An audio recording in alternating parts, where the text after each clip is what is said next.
یکی از رکن‌های اساسی زندگی زن و شوهر این احترام و همدیگرفهمی میان یکدیگر بوده.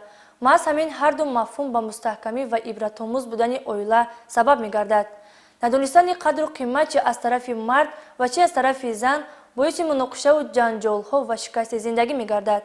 همزمان چنین روش‌های زندگی در بعضی موارد به فاجعه عمیق‌ترش به مرگ نفر باعث می‌گردد. حادثه کشتاری که ماه دکبر سال 2020 در ناحیه فیض‌آباد به عمل آمده است، گفته‌های بالا را تصدیق می‌کند.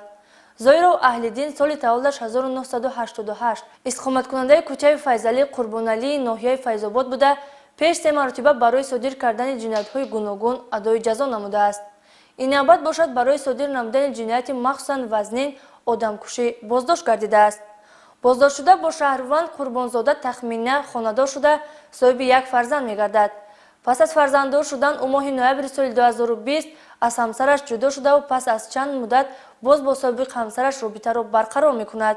همین طریق آگاهی پیدا می‌کند که سابق همسرش با خود مبلغ کلانی پولی دارد.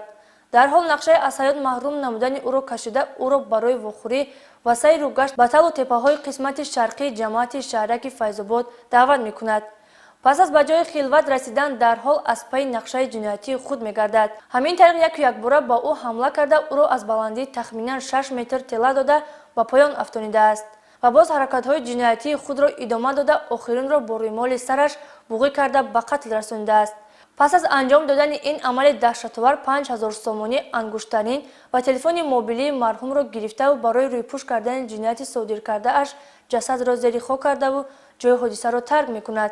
هفته سپری شده سود عالی جمهوری تاجیکستان پرونده جنایتی با عیبداری زایرا و اهل‌دین را بررسی نموده با در نظر داشت حالت‌های وزنی کننده جزا نسبت نامبرده جزا در نمود محروم ساختن از آزادی به مهلت 28 سال تعیین نمود.